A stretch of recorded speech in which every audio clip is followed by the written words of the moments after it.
Intermediate పరీక్షల ఫలితాలలో మరోసారి సత్తా చాటిన వివేక. సీనియర్ మరియు జూనియర్ ఇంటర్ ఫలితాలలో రాష్ట్ర స్థాయిలో విజయ దుందుబి మోగించిన వివేక విద్యార్థిని కృష్ణప్రియ అనే అమ్మాయి 990 మార్క్స్ సాధించి వివేక కీర్తి పతాకాన్ని.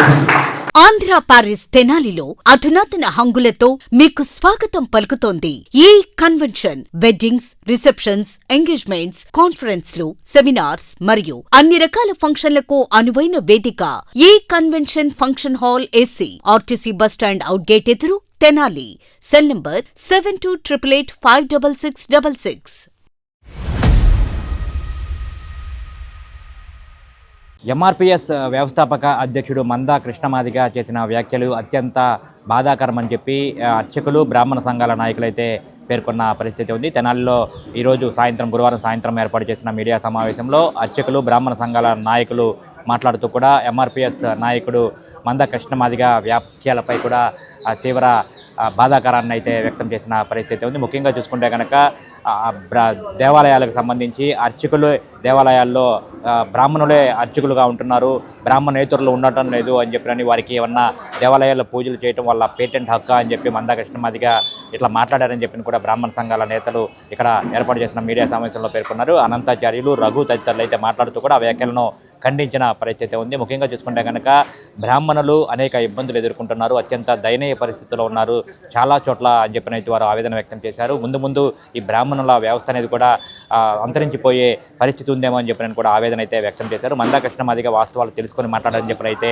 ఆయన పేర్కొన్న పరిస్థితి అయితే ఉంది. ముఖ్యంగా చూసుకుంటే కనుక అనేక దేవాలయాల్లో ఇటు రాష్ట్ర వ్యాప్తంగా కానివ్వండి, ఇతరత్ర ప్రాంతాల్లో కానివ్వండి, అనేక దేవాలయాల్లో బ్రాహ్మణేతరులే అర్చకులుగా కూడా కొనసాగుతున్నారని చెప్పినైతే వారు పేర్కొన్న పరిస్థితి ఉంది. ముఖ్యంగా చూసుకుంటే కనుక ఎవరైనా భక్తులు ఆలయానికి వెళ్ళినప్పుడు అర్చకులను చూడరు, భగవంతుడిని చూసి దర్శనం చేసుకొని ఆయన్ని ధ్యానించుకొని బయటకు వస్తారు తప్ప ఆ గుడిలో పనిచేస్తుంది బ్రాహ్మణుల లేకపోతే ఇతర సామాజిక వర్గానికి చెందిన వారా అని చెప్పిన కూడా భక్తులు ఎవరు చూడరు.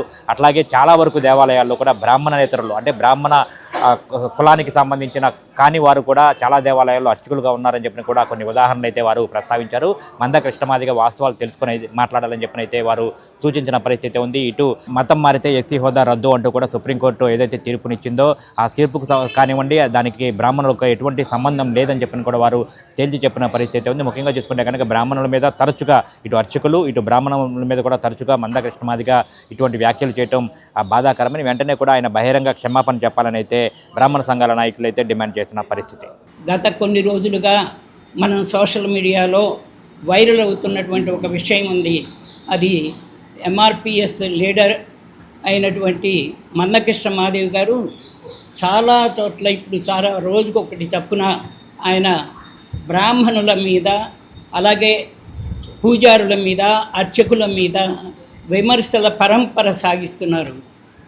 ఏమంటే ఇటీవల సుప్రీంకోర్టు తీర్పు వచ్చింది. ఆ సుప్రీంకోర్టు తీర్పులో ఏం చేశారంటే క్రిస్టియన్ మతంలోకి మారినటువంటి వాళ్ళు, ఎస్సీలైనటువంటి వాళ్ళు మారితే వాళ్ళకు వచ్చేటువంటి ప్రయోజనాలు పోతాయి అన్నటువంటి సుప్రీంకోర్టు తీర్పు. ఈ తీర్పుతో కానీ లేకపోతే ఆ కోర్టులో కేసు వేయటం కానీ ఇది బ్రాహ్మణులు కానీ పూజారులు కానీ అర్చక వ్యవస్థలో ఉన్నటువంటి ఎవరూ కూడా చేయలేదు. ఆ కేసు వేసిన వారు బ్రాహ్మణేతరులు. ఇప్పుడు ఆ కేసు తర్వాత ఈయన ఏం చెబుతున్నారంటే ఇది బ్రాహ్మణులకి ఈ పూజలు చేయటం అనేది బ్రాహ్మణుల సొత్తా, లేకపోతే వీళ్ళే పేటెంటా, అర్చకత్వానికి వీళ్ళే పేటెంటా అని ఆయన రోజు మాట్లాడటం జరుగుతుంది. ఇది ఆయన లాంటి వాడు పద్మశ్రీ తీసుకున్నటువంటి వాడు మరి అంత సంయమనాన్ని కోల్పోయి మాట్లాడటం అనేటువంటి ఇది తగిన విషయం కాదు. ఎందుకంటే ఇవాళ ఆలయ వ్యవస్థలో కేవలం బ్రాహ్మణులు మాత్రమే లేరని మీకు తెలియజెప్పడం కోసం ఇక్కడ ఉన్నటువంటి అర్చక స్వాములు అందరినీ ఇక్కడికి పిలిపించడం జరిగింది. వీళ్ళు వివిధ దేవాలయాల్లో ఉన్నటువంటి అర్చకులు. ఇక్కడ కొందరు బ్రాహ్మణులు ఉన్నా ఇంకా ఎక్కువ మంది బ్రాహ్మణేతరులు ఇక్కడ మన దగ్గర ఉన్నటువంటి గంగానమ్మ గుడి కానివ్వండి, పోలేరమ్మ గారు కానివ్వండి, పోతురాజు గుడి కానివ్వండి, వినాయకుడి గుడి కానివ్వండి, కృష్ణుడి గుడి కానివ్వండి, తిరుపతమ్మ గుడి కానివ్వండి, ఇంకా అనేకమైనటువంటి దేవాలయాలలో ఇవాళ బ్రాహ్మణేతరుడైనటువంటి వాళ్ళు ఉన్నారు.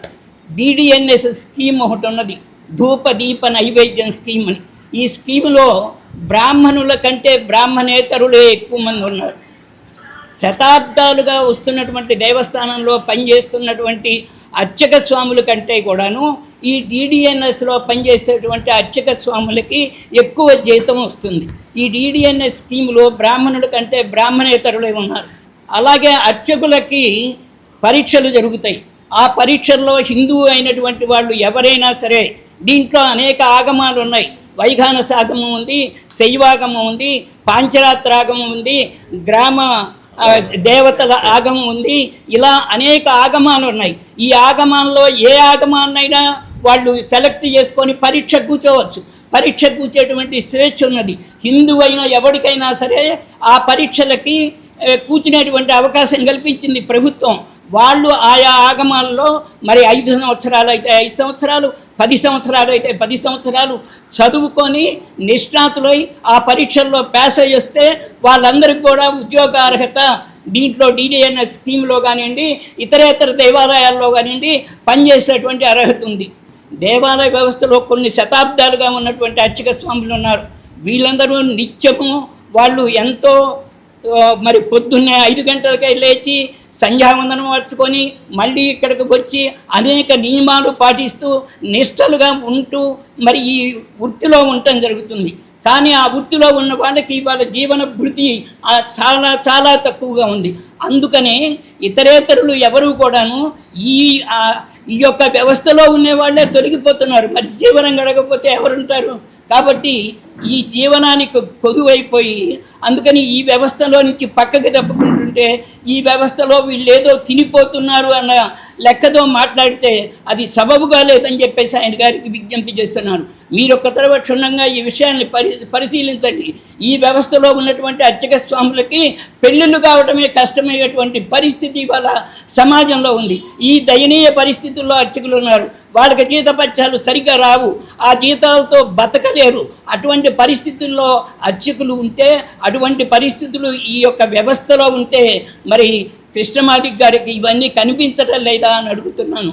అలాగే నేను ఇందాక చెప్పాను DDN స్కీములో మేమేమీ ఆ రోజున వస్తుంటే కాదండి మాకు కూడా రిజర్వేషన్లు ఉండాలి, ఒక 50% 30% అని చెప్పేసి ఏ అర్చక కుటుంబం నుంచి కానీ, ఏ అర్చక సంఘం నుంచి కానీ, ఏ పూజారి సంఘం నుంచి కానీ కూడాను కోరలేదు.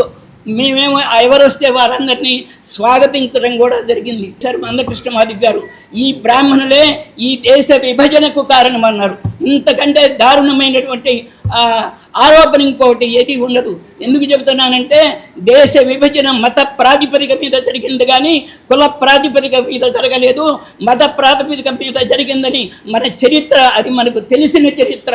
ఇప్పుడు నా వయసు వాడికి కూడా తెలిసే చరిత్ర. అది చరిత్రలో గ్రంథస్థమైంది. ఈ భారతదేశం విడిపోవడానికి కారణం మత ప్రాతిపదిక పైన విడిపోయింది. ఆ రోజున జరిగినటువంటి మత కలహాలలో కొన్ని లక్షల మంది చనిపోవడం జరిగింది. అది ఒక దుఃఖకరమైనటువంటి సంఘటన. దానికి ఈ యొక్క బ్రాహ్మణ కులానికి ఎటువంటి సంబంధము లేదు. ఆ రోజున జరిగినటువంటి స్వాతంత్ర పోరాటంలో అటు హిమాలయాలు మొదలుకొని ఇటు కన్యాకుమారి వరకు కనుక సమస్త భారతదేశంలో ఉన్నటువంటి సమస్త జాతుల వాళ్ళు, సమస్త మతాల వాళ్ళు, సమస్త కులాల వాళ్ళు పాల్గొనడం జరిగింది. అంతే తప్పించి ఈ క్యాస్టా ఆ క్యాస్టా, ఈ వర్గమా ఆ వర్గమా, ఈ ప్రాంతమా ఆ ప్రాంతమా అన్న భేదం లేకుండా అందరూ పాల్గొనడం జరిగింది. దాంట్లో బ్రాహ్మణుల యొక్క పాత్ర చాలా గణనీయమైనటువంటి పాత్ర. ఆ రోజున దేశ స్వాతంత్రం కోసం పోరాటి స్వరాజ్యమే నా జన్మ హక్కు అన్నటువంటి తిలక్ ఎవరు? అలాగే ఇక్కడ మన ఆంధ్రదేశంలో సైమన్ కమిషన్కి వ్యతిరేకంగా తుపాకీకి ఎదురొడ్డి నిలిచినటువంటి ప్రకాశం పంతులు గారు ఎవరు? ఈ చరిత్రను ఒక తర జ్ఞప్తికి తెచ్చుకోమని విజ్ఞప్తి చేస్తూ ఈ యొక్క ఆరోపణలను ఇంతటితో ముగించాల్సిందిగా వినమ్రపూర్వకంగా ఆయన గారి కోరుకుంటున్నాను. లేకపోతే సమాజంలో ఒక అనారోగ్యకరమైనటువంటి పరిస్థితులు వస్తాయి. గత కొన్ని రోజుల మందకృష్ణమాదిగ అనే పద్మశ్రీ పొందిన వ్యక్తి బ్రాహ్మణుల పట్ల, బ్రాహ్మణ వ్యవస్థ పట్ల మరియు అర్చక వ్యవస్థ పట్ల అత్యంత అవహేళనగా మరియు ఈ సమాజం ఇట్లా కులాలు మతాలు వర్గాలుగా చెల్లడానికి బ్రాహ్మణ వర్గమే కారణమని ఆరోపణలు చాలా అసమంజనీయ ఆరోపణలు. ముఖ్యంగా మేము చెప్పేదంటే తెనాలి పట్టణంలోనే మన వినాయక గుడి ఉంది. అక్కడ బ్రాహ్మణులు కాదు, అక్కడ అర్చకులు, అక్కడ బీసీ వర్గానికి చెందినవాళ్ళు. అట్లాగే ఇక్కడ మనకు దాదాపు 100 సంవత్సరాల పైగా ఉన్న పోతురాజు స్వామి గుడి ఉంది. పోతురాజు స్వామి గుడిలో దేవాలయంలో బీసీలు. అట్లాగే మన తెనాలి గ్రామ దేవత అయిన గంగానమ్మ దేవాలయం ఉంది, అక్కడ కూడా బీసీలు అర్చకులు. అట్లాగే అనేక శివాలయాల్లో కూడా బీసీలు అర్చకులుగా పనిచేస్తున్నారు.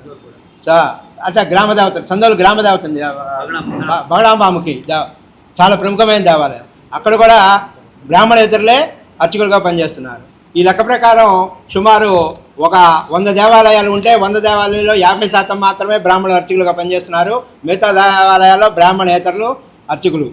ప్రముఖంగా మన ఆంధ్రప్రదేశ్లో లెక్కేసుకుంటే పశ్చిమ గోదావరి జిల్లాలో ఉప్పులూరు వెంకటేశ్వర స్వామి దేవస్థానం ఉంది, చాలా ప్రముఖమైన దేవాలయం.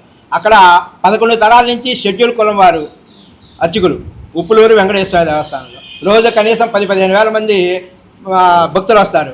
వాళ్ళు అక్కడ అర్చకులు ఎవరని ఆలోచించరు. అక్కడ అర్చక వ్యవస్థ, దేవుడి వ్యవస్థ మాత్రమే పరిగణలోకి తీసుకుంటారు. మన అన్ని దేవాలయాల్లో కూడా ఇది మన అర్చకుడు ఏ కులం అనేది దీన్ని కాన్సన్ట్రేట్ చేయరు వచ్చే భక్తులు.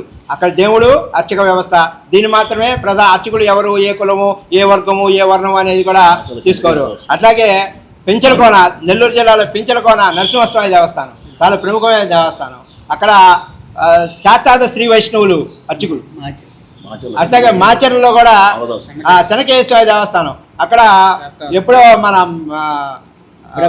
బ్రహ్మనాయుడు కాలం నుంచి కన్నమదాసు వంశస్థులు అర్చకులు.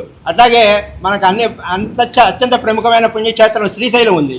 శ్రీశైలంలో శివాలయం కూడా అర్చకులు బ్రాహ్మణులు కాదు, వాళ్ళు లింగాయతులు, అట్లాగే లింగదారులు. ఇక్కడ మన వినాయకుడి స్వామి కూడా లింగదారులు స్వామి వచ్చారు, వాళ్ళు లింగదారులు.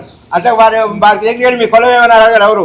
మన భారతీయ సంస్కృతి ఒక సాంప్రదాయం, వివిధ రకాలు, వివిధ వర్ణాలు, వివిధ వర్గాలతో భారతీయ సమాజం ఏర్పడింది. మన అందరి సమాజాన్ని చెట్టుని, పుట్టని, కొట్టని, ప్రతిదాన్ని మనం పూజ చేస్తాం. అక్కడ ఎవరున్నారు, ఈ అర్చకుడు ఎవరు, అక్కడ బ్రాహ్మణేతరులు అనేది వారు ఆలోచించరు. ఇది క్రిస్టియన్ సమాజానికి అలవాటు పడ్డ మన ఈ కృష్ణమాదిగ లాంటి వాళ్ళు ఈ హిందూ సమాజంలో రకరకాల అంతరాలు పెట్టి ఈ హిందూ సమాజాన్ని చీల్చాలనే ఉద్దేశంతో ఇటువంటి ప్రయత్నాలు చేస్తున్నారు. మన హిందూ సమాజం మొత్తం ఈ ప్రయత్నాన్ని తిప్పికొట్టాలని ఆశిస్తూ గత కొన్ని రోజుల నుంచి మనం చూసినటువంటి కృష్ణమాదిగ గారు మాట్లాడాల్సింది ఏంటో మాట్లాడకుండా, ఆయన బాగా చదువుకున్న ఆయన, అంత పెద్ద మంచి క్యాడర్లో ఎన్నో ఉద్యమాలు చేసిన ఆయన, ఇవాళ రోజున ఒక వ్యవస్థ గురించి కానీ, లేకపోతే ఒక సంఘం గురించి కానీ, లేకపోతే ఒక బ్రాహ్మిన్స్ గురించి కానీ అట్లా ఆయన మాట్లాడటం అనేది చాలా తప్పైన పని. కాబట్టి దీన్ని మేము ముందుగా ఏంటంటే ఈ భారతీయ హిందూ పరిషత్ తరఫు నుంచి మేము తీవ్రంగా ఖండిస్తున్నాము. ఇవాళ రోజున మనం కనుక చూసినట్లయితే ఏ గుళ్ళు అయినా సరే ముందు కృష్ణమాదిగ గారు చేయాల్సింది ఏంటయ్యా అంటే, ఆయన ప్రతి ఊళ్ళి ఎక్కడైతే ఉన్నాయో అక్కడికి వెళ్ళి ఎవరైతే అర్చకులు ఉన్నారో వాళ్ళు నిజంగా బ్రాహ్మిన్స్ అయినా, లేకపోతే ఆ క్యాస్ట్ వాళ్ళైనా, లేకపోతే ఏ క్యాస్ట్కి సంబంధించిన వాళ్ళని ఆయన ఒక అధ్యయనం చేసుకుని ఆయన కనుక ఊరు తిరిగి ఎన్ని గుళ్ళు అయితే ఉన్నాయో అన్ని గుళ్ళు సందర్శించి చేస్తే బాగుంటుందని మీ మీడియా ముఖంగా నేను తెలియజేయగలుగుతున్నాను. అదిగాక ఇంకొకటి ఎప్పుడు ఆయన చెప్పేది ఏంటంటే, డాక్టర్ బిఆర్ అంబేద్కర్ గారిని నేను ఆదర్శంగా తీసుకున్నాను, రాజ్యాంగంలో నాకు ఇచ్చిన హక్కు అని చెప్పని అంటారు. ఒక మాట నేను చెప్తున్నాను, మందకృష్ణమాదిగ గారు మీరు ఓటేశారు ఒక ఎమ్మెల్యేకి, ఒక ఎంపీకి ఓటేశారు, అట్లని చెప్పి మీరేమన్నా అసెంబ్లీలోకి ఏమన్నా మీరు డైరెక్ట్గా వెళ్ళగలరా, పార్లమెంట్లోకి మీరేమన్నా డైరెక్ట్గా వెళ్ళగలరా? వెళ్ళలేరు. ఎందుకని?